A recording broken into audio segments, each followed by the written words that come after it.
Yeah, Arsenal's WSL game away to Brighton was called off due to a waterlogged pitch. Not that surprising, to be honest.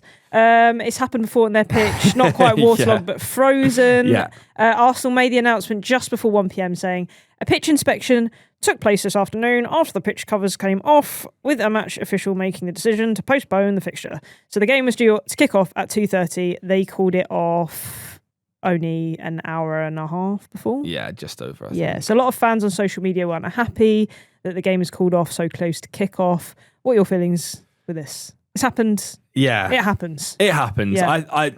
First and foremost, I completely understand it from a fan's point of view. It's a nightmare. You've travelled, to get from North London to Crawley, it's going to take you long. Yeah. So you're going to have left before 1 o'clock. The Arsenal Women's Supporters Club meet-up started at 11 a.m. in the morning, which I respect. Starting early, I like it. Yeah. But loads of Arsenal fans will either have been on the train already in Crawley at the time. So then to have spent all that time and money and effort to get there and then be told that the game's not happening, it's a complete nightmare. I completely understand that from a fan's perspective. It is difficult because you want to leave it until the last minute. Yeah, I was going to ask you about this. With your experience of kind of playing football and being, your game was called off at the weekend. Yeah. Do you think they could have done anything differently, or is it just the way these things work? Yeah, it's really tough because you want the game to go ahead, so you do leave it to the last possible minute. Yeah. However, that does mean that some people have already travelled or made plans and have started those plans. So we were supposed to play Spurs under-21s on Sunday, and our games at our home ground rarely get called off. Yeah. We have a pretty good pitch. Yeah. So we got told at 11. Yes. And our kickoff was at 2 p.m. But the pitch inspection was supposed to happen at 11:30. Yeah. But they called it slightly earlier because it was just. And if you look at the fixtures across the country at the weekend, loads were called. It wasn't. I don't think it was a case of this pitch is particularly bad. Yeah. I think it was the weather was particularly bad. Well, I think that was it. And I think from what I could gather, they basically had this cover on to try and protect the pitch, which you obviously, I think it's fair. You want to try to keep it like a big rain jacket. I think so. I think that's exactly what it is. Yeah. Or kind of like the roof at Wimbledon, but just a mini version. Oh, okay. Yeah. Because one of my mates in my team said the other day, why don't they just put a big bit of tarp on the pitch? And I I was like, is that what people do? Yeah, I think that's basically what they did, essentially. Okay, but it didn't work. No, it didn't work. But I think from what I could gather, they basically wanted to keep the tarp down for as long as possible. Right. Because I think the biggest problem was it's not like it had rained, the weather was still awful. Yeah. So they had to keep that down because if they took it off, because the argument is, do the pitch inspection earlier so you can tell fans they don't travel. Yeah. But if you take the tarp off at 11 or 10, the pitch might be okay then. Yeah. But then it's going to get rained on for another 3 hours. Yeah. And then it might not be okay. So then you might end up calling off even closer to kick off, or the game might start and then you realise you can't play this and then everyone's there. And they're kind of in an impossible situation. So I do have a little bit of sympathy for the ground staff and the organisers and ultimately the referee that makes the decision. Yeah. But I also do understand that if a fan, it's a fucking nightmare. It is a nightmare. But I think if they didn't call the game off, it went ahead and it was awful, the pitch, then it's bad for us as a team because it's not the style of football we like to play. 100%. Passing and silky and whatnot. So it was, I just think this was a one we have to take. I think that's fair. I hope the Arsenal Supporters Club had a good afternoon anyway, though. I think some of them would have been in the pub. They'll have watched the men's match, had a few drinks. I hope they had a good time. A lot of Woodman Moy gave away a shirt. I saw that, yeah. Which I think I think that's nice because obviously the last time this happened in 2023 when the pitch was frozen. Yeah. Lot put some money behind the bar, which is obviously lovely. Yeah. Didn't do that again this time, which I think is fair, but still gave away a shirt. And I obviously Lotta is just the best of us, right? We all love Lotta. And I think that ultimately the players bear no responsibility for this. It's not on them in any way. Yeah. So the fact that she's still willing, I know it's a small gesture ultimately, and some would say she should think of the fans and all that sort of stuff. But for her to still make the gesture, I think it's really nice and really appreciated. I think it's a grasping at straws a little bit, saying that they need to think of the fans. I think it's so out of their control. Yeah. 100%. But I tell you who I do feel sorry for, our listener Natasha. Same. Natasha was the first person I thought of. So Natasha got in touch last time we were together and she said, I'm going to the Brighton game. It's my first Arsenal game. Yeah. And obviously she didn't get to go. I know. So we were giving her tips. Yeah. I told her to go to the supporters club meetup, which means that she was probably there from 11. Oh no, Rory, it's your fault. But I hope she met some nice people anyway and had a good time. And Natasha, North London Derby, end of March at the Emirates. That's not getting called off. That's your game. Yeah. I would go to that one. Yeah. We're rooting for you, Natasha. We are. We absolutely are. I saw that people were calling for this game to be played at the Amex as well, which I think is... How often do they play at the Amex? It's not often, is it? Not that often. And actually, Brighton, I found out today, which fascinated me, are in the process of building a bespoke ground for their women's team, which is really cool. Yeah, that's cool. So I think that also they don't have the same desire to make the Amex their home ground, because ultimately in a few years' time, they're not going to be playing there anyway. Yeah. And I kind of get that, this game's always called off, why don't we play it at the Amex? But ultimately, they can't foresee that for every single game, right? No, yeah. And it's almost impossible to do it last minute. Yeah, exactly. Don't have the security, we don't have the staff, safety procedures aren't in place. The procedures and the boffins are always getting in the way, aren't Logistics. But yeah, it would be amazing to see Brighton have their own stadium. That would be really cool. I'd be so into this. I don't know what you think about this idea, but it's complete fantasy. Okay. Never going to happen. Okay. But I do sometimes think that if things had happened a little bit earlier and this amazing rise of the women's team we've seen in the last 5 to 10 years had happened about 15, 20 years ago, whether they'd taken over Highbury and played at Highbury, that would have been fucking sick. That would have been amazing. That would have been like Everton women have done at Goodison Park. Yeah. It would have been great use of that old storage stadium, write a new chapter in it with the women's team. Also, I think it would have been the perfect size, sort of 40-ish thousand. Right next door. And right next door, it would have been. Talking about this actually makes me sad. I know. And ultimately, the finances probably didn't work and they couldn't predict the future and whatnot. I get it, but you have to have these little sort of fancy football moments. That would have been sometimes. amazing. Actually, just buy it now. Yeah. Just buy it now. All the people that have bought Get flats. Out. No, you're out. You're out. Sorry, lads. Back to the women's team. It's still in the shape. Yeah, it is. Yeah. Have you been in there since? Yeah, I've been seen flats? it. Yeah. To be honest, let's do it. Fuck him. Fine. Fuck him. Fun story. Go on. I went there with Perez once. No way. Yeah. No way. Yeah, and we stood in the gardens. Yeah. And he spoke about, I can't remember which game it was exactly, but we stood exactly where he scored his favourite goal. Okay. And then I took him to Piebury Corner. Do you remember that? No. Oh, shop. yes, I do. I do. Yeah. Oh my God, that's amazing. So I did my first Arsenal memory video for our socials recently. Yeah. Go check it out if you've not seen it. But the kind of deleted scene that didn't make it into the final video was me telling a story about how in 2003, that first season that I really started supporting Arsenal, we also had FIFA 03 on the computer. Yeah. And I was playing this as a young lad. Yeah. And Perez was my favourite player. I had Perez in the back of my shirt. I think actually the season after, I then got a shirt with Perez on the back. My brother had Lundberg. And when I was playing FIFA, I would only let myself score with Perez. No other players were allowed to score. It was Henry, no, where's Perez? Bergkamp, no, where's Perez? Must have lost a lot. Well, I think I probably played on the easiest setting. Okay. I was fine. 6. Okay, fine. No judgment. So this does mean that we now have 2 games in hand over our WSL rivals. Yeah, how does that make you feel? I just feel like it's perspective with that kind of thing, because you could look at it and be like, we have more points to gain, obviously. But then it also could play mind games.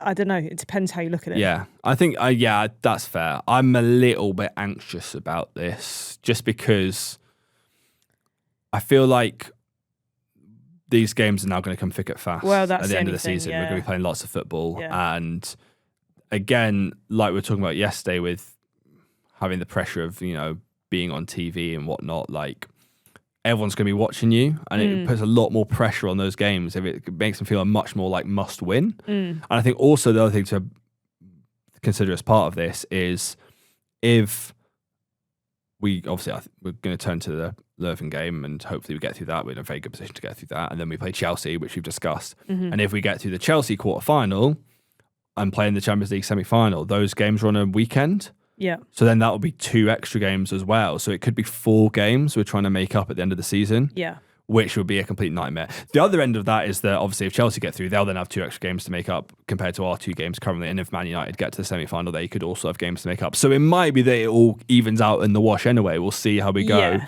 But right now, it feels like you're chasing, and chasing is always difficult, particularly when London City Lionesses were 1-0 up and I was hoping that Man United were going to drop points. Yeah, I think it's more the calendar thing that worries me. Yeah. It's about the influx of games in a short amount of time. But yeah, chasing's not great. United and Chelsea, they've extended their lead now. Spurs drew level on points with us now after beating Villa. What a mad score. 7-3. Absolutely mental. I think it happened? Well, I think it was just one of those days.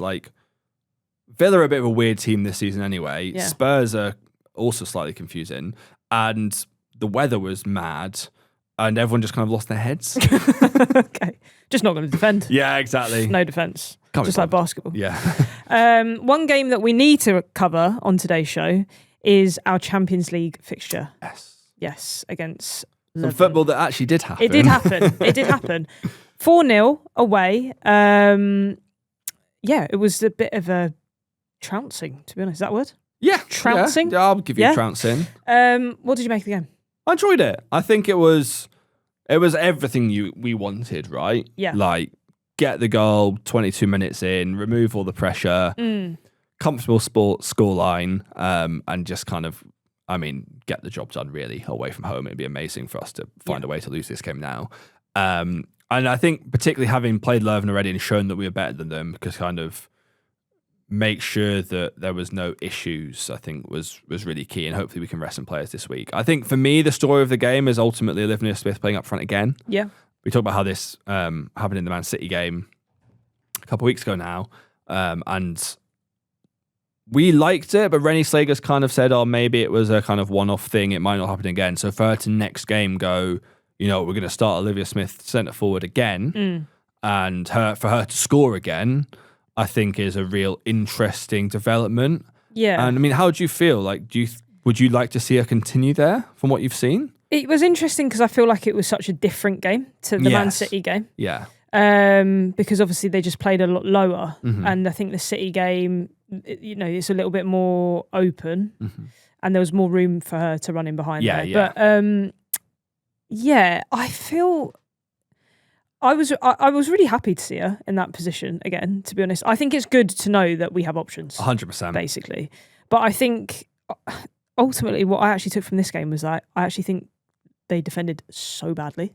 Leuven. In and around the 18-yard box, I thought was really bad. Yeah. I was angry for their goalkeeper. Oh God! Were you doing the whole shouting at the defence on behalf of the goalkeeper? I wasn't shouting at the telly, but I think the first goal, Ford came, cut inside, kind of crossed in. Yeah. And it's wicked to see her grow in confidence over the last few weeks. 100%. She's been amazing. And she kind of whipped one in. But for me, it was just too easy. She just kind of breezed past that left back. And if I was in that defensive line, I would have been so annoyed at how untight that player was. Yeah. And then it happened exactly the same thing on the other side with Chloe Kelly. Yes. And it kind of just felt like they kind of gave up. Yeah. By that point. Maybe a bit intimidated by the level of the opposition, and maybe the fact that we'd beaten them once already. They kind of I think sometimes as a smaller team coming up against a big team, it's a bit we can bloody their nose, get in amongst them early, make it difficult for them, keep it tight, and if we go in at halftime 0-0, maybe we can snick something in the second half. But having played Arsenal once already in the same stadium and have been kind of blown away 3-0, and Arsenal probably should have won that game by more. Yeah. There was none of that sort of... There was no grit. Yeah, and there was also none of that. There wasn't the mirage of a possibility of an upset. They've already proven they're better than us, and they're probably going to prove they're better than us again. So. I think it was just the lack of willingness to even get dirty a little bit. Or not even get dirty, just get tight. Just get tight with the player. As a fullback, first and foremost, your job is to stop crosses. Yes. And I just felt like they were yeah, and that's funny because going back to the Olivia Smith thing, I was delighted with her goal because it was a different type of goal than what she scored against Man City, right? Yes. I think running in behind around the keeper, we know she's quick. That I think even That's a sort of goal that a winger who is stepping in at centre forward scores, right? Because they're quick and they can get in behind. But this goal, I was really happy because it was a much more of like a number 9's goal in the box, gamble, find some space and turn it in first touch. Yeah. But going back to what you're saying, the defender that's meant to be marking it completely loses her. Completely. I mean, and she's you're probably not going to get that much time in the WSL, right? No, yeah. And she did a really good job to get in front of her. Yes. But I still feel like she didn't even really try and like knock her off balance, or there just wasn't much of a fight. And I think for Maanum's goal as well, she was just like standing in about 20 acres of space in the middle of the box, at the top of the 6-yard box, and then just passed it into the back of the net. Somehow was standing in the box, but somehow nowhere near a defender. I don't know how. It's an amazing thing. It's an amazing thing. It's an amazing thing. Like, really well done. Where do you stand on Maanum? I do really like Maanum. Yeah.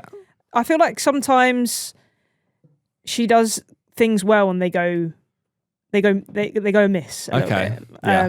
But then she'll turn up and she'll score a brace. Yeah, it's an ongoing debate in my house at the moment because some of my family think she's great. Some of my family are a bit frustrated by her. Right. I think that the thing that frustrates me, I think she's inconsistent. Yeah. And I think, again, a couple of seasons ago we saw the best of her, and she's always got goals in her, right? Yeah. She's always scored goals, and I do think that is a real strength of hers. But there's times where I just find her really frustrating as well. I think she kind of goes missing in games and points, or, like, again, like, maybe lacks a little bit of intensity in moments, but then it then comes out in other moments. And I think at the last season a bit, I was getting a bit frustrated with her. And then at the start, I think she started this season pretty well. And I was like, you know what? I'm going to get on board the Maanum train. I'm going to give her my full support. I'm team Maanum. And then in the last few weeks, again, as a couple of games where I was a bit frustrated by her performance, a couple of times we played Man United.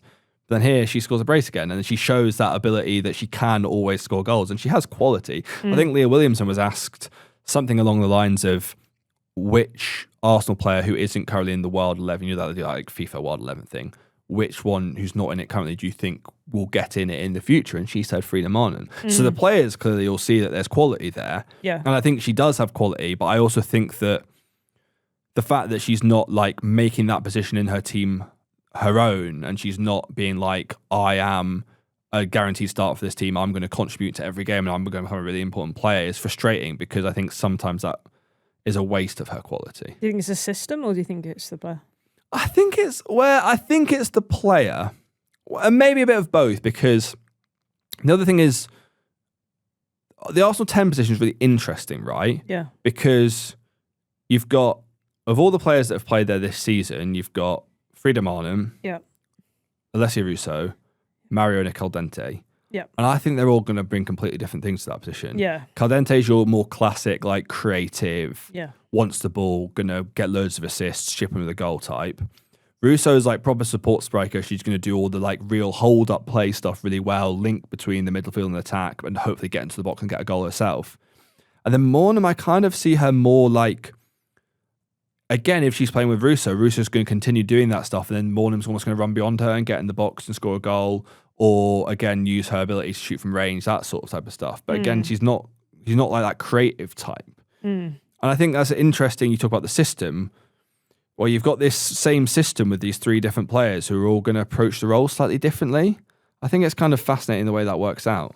Yeah, I think Russo approaches it differently naturally because she's a 9. Of course, yeah. But I still think, Caldente is the most natural 10, but I definitely see her still doing like third man runs. Yeah, of course. Yeah. So, I mean, for me, I'd always want Caldente in there, I think. Yeah. To be honest. I know, I mean, I agree. But I also, then you see games like the City game and you see how good a partnership that her and Little are as like that double pivot. Yeah, it's and true. they can just boss a game. It's just dependent on the game, isn't it? 100%. Yeah. And I think that's with Kim and with Caldente. They're both such brilliant footballers that you can play them anywhere on the park, and they're probably going to be still one of your best players because they are just one of your best players, right? Yeah.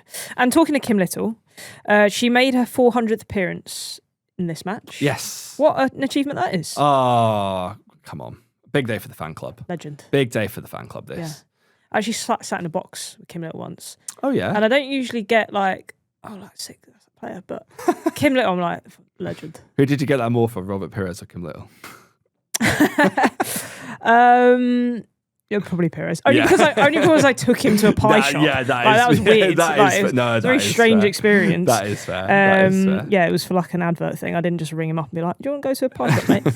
That'd be cool if you did. To be fair. Yeah, and no, can confirm. Do not have Perez's number on my phone. Kim Little, she made her 400th appearance. The players were asked about their favourite thing about Kim before they got on the plane. It's very sweet. Very nice. Some of the answers were amazing because, like, ultimately they were mostly quite wholesome, but then some of them were actually quite funny.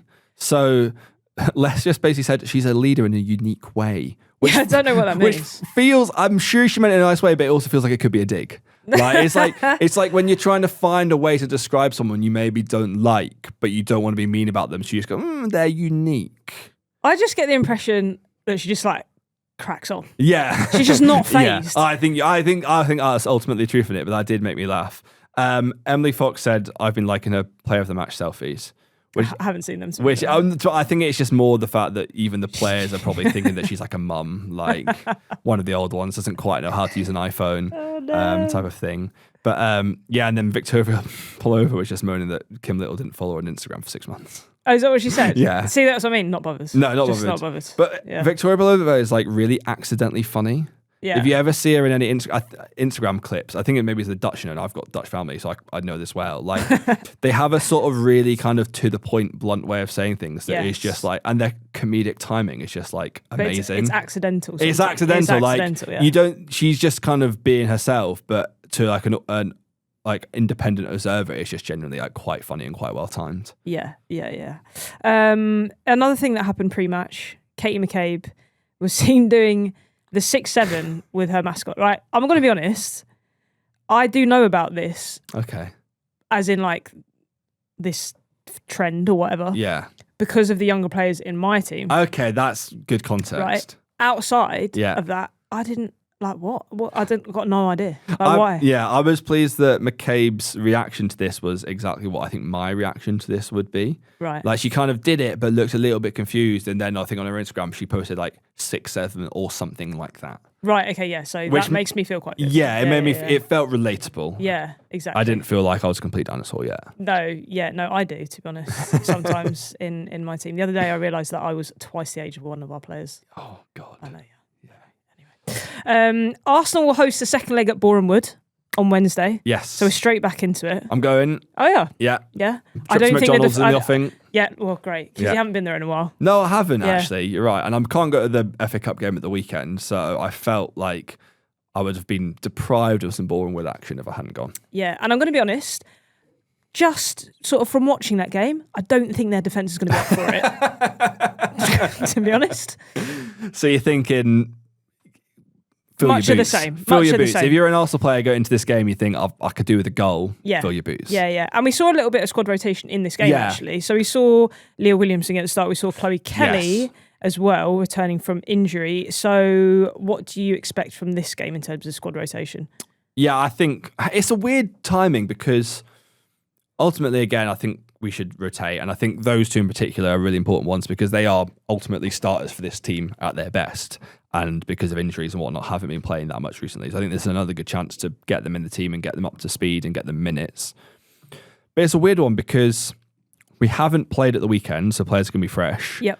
And we're playing Bristol City in the FA Cup next weekend, which we'll come on to, which is obviously, I think, an important game, but it's not like a massive team. Yeah. Or at least a WSL team. So it'll be interesting to see, like, there could be a cause to say actually play a slightly stronger team to keep players fresh and give them minutes. But equally, I think that there will be certain players who will benefit from the game time. So I'm intrigued to see what Slagers will do, to be honest. Yeah. We're going to get into that after the break, as well as some Beth Mead injury news.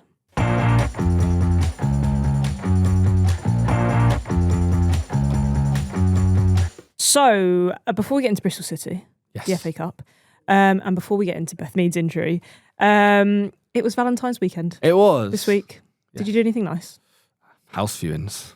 That's quite exciting. It is exciting, but it's also like, I don't think it's, if you were to make a Valentine's Day advert, maybe it is what you would put into the advert, actually. Seeing a property with your other half, I feel like that's quite a big step, is it not? It is, to be fair. Yeah. No, it is. All right, fuck it. Yeah, very romantic. It was Fuck lovely. it, it's really romantic. I mean, we didn't like any of the flats, so it was that was less so. But it's still a nice time. Yeah. The Arsenal players, they wrote Galentines Day cards to each other at the end of last week. And in a video post across Arsenal social channels, Kate McCabe wrote a poem to Emily Fox. You a poem guy?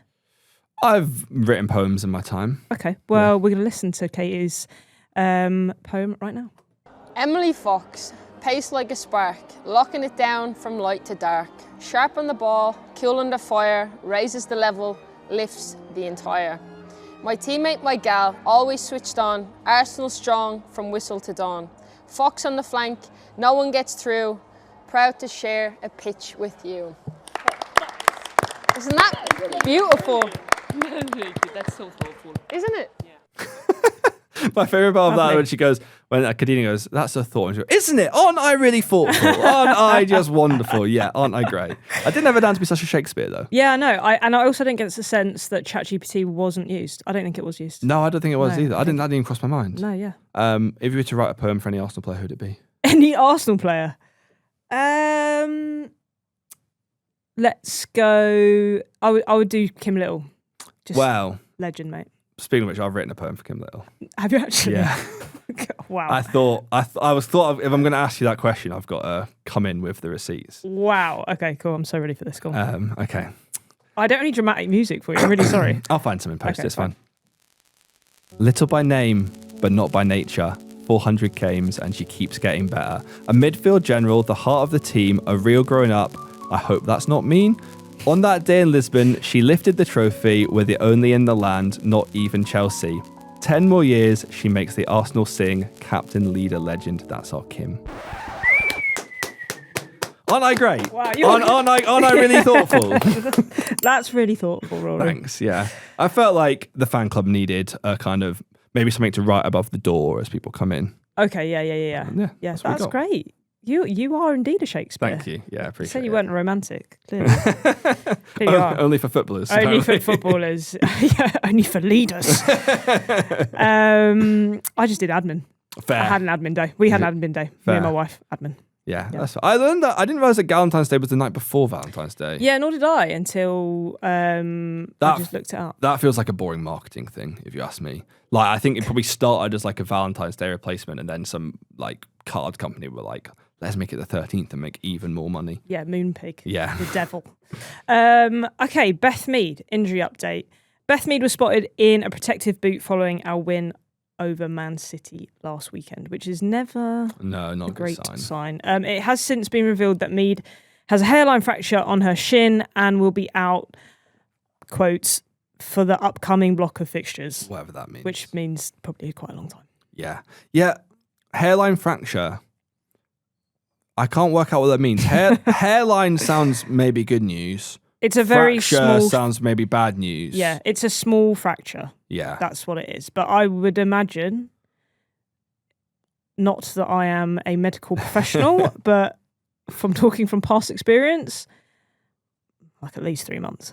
Oh, really? Okay. I think so. Yeah, I mean, when they said the upcoming block of fixtures, again, I'm assuming that means the ones post-international break, which is like March and onwards. So that's kind of like a big part of the part. Well, I imagine you're at least season, going to be in a boot for like a month or 3 weeks. Yeah. And then it's strength work and all that boring stuff. And so I just don't see it happening for a little while, unfortunately. Fair. So I think this is interesting then because for a couple of reasons. One, we talked about Chloe Kelly needing minutes. This makes it even more important, right? That she gets back up to speed and she can kind of fill that space.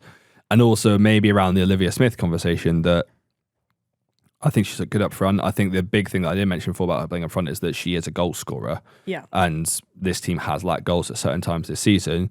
But if Beth Mead's out and Chloe Kelly's still finding her fitness, ultimately Olivia Smith's probably going to have to play more on the wing again. Yeah.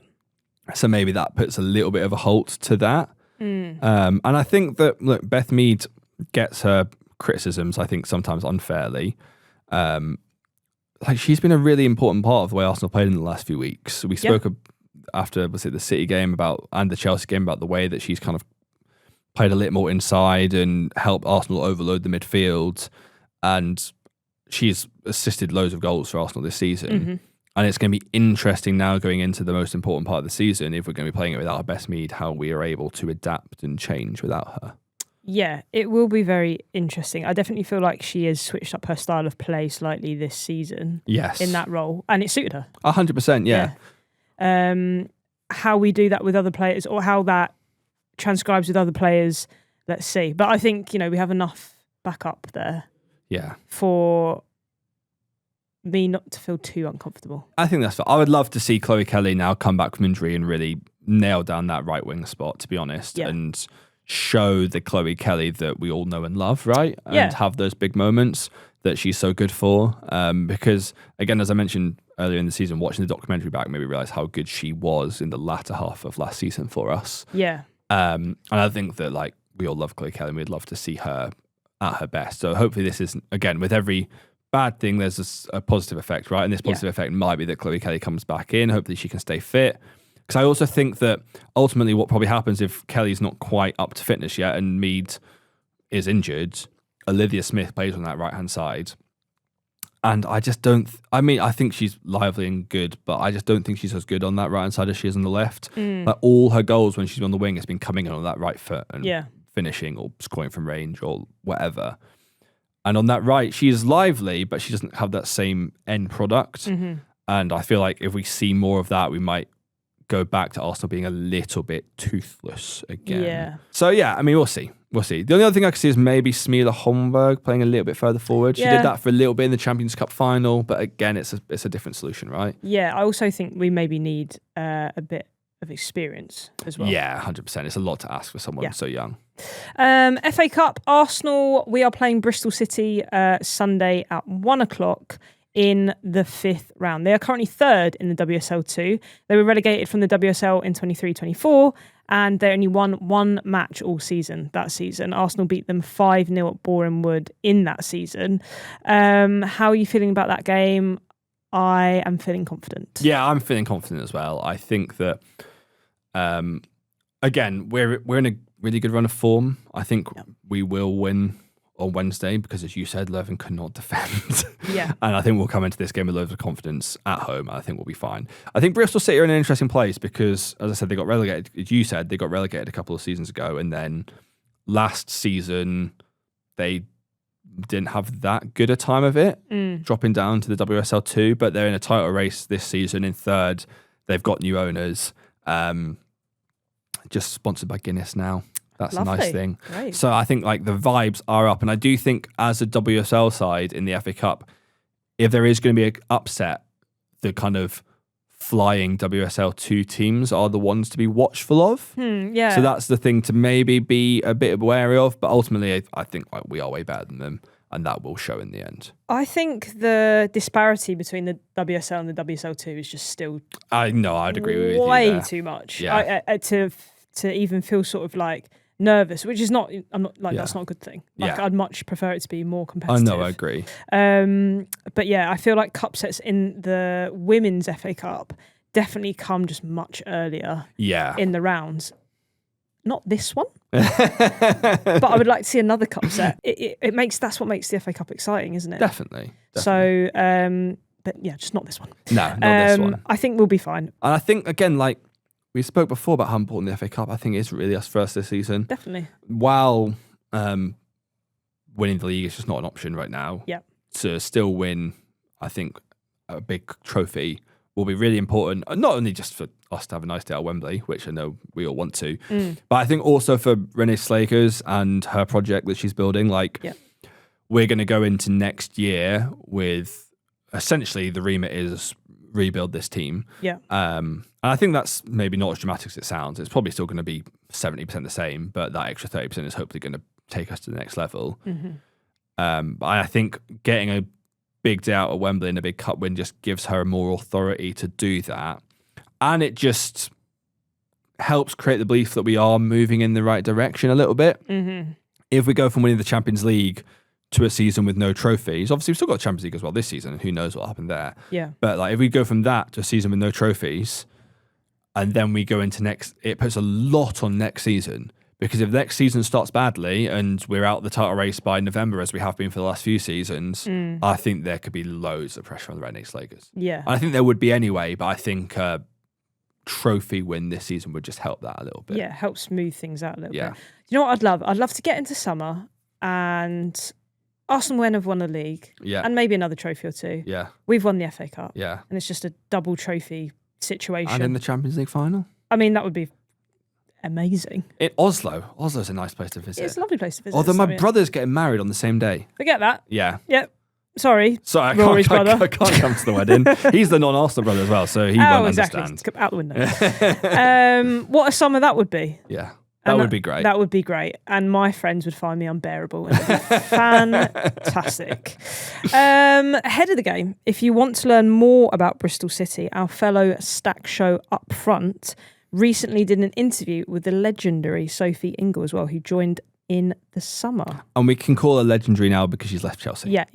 Before that, great player, but means nothing to us. Yeah, nothing. But now we can Legend. accept it. Yeah. Thank you so much for being with us on this episode of The Thing About Arsenal. We'll be back with another episode of About Arsenal Women next Tuesday. In the meantime, we'd love to hear your questions and comments in response to today's episode. Find us at Thing About Arsenal on Instagram, at Thing About Arsenal Pod on X, or you can email us show@thingaboutarsenal.com. We are back on Wednesday night for reaction to Arsenal men's next game away to Wolves in the Premier League. Hit subscribe wherever you're watching and listening to make sure you never miss an episode from us. Thanks, Rory. Thank you. See you soon. Bye. Bye.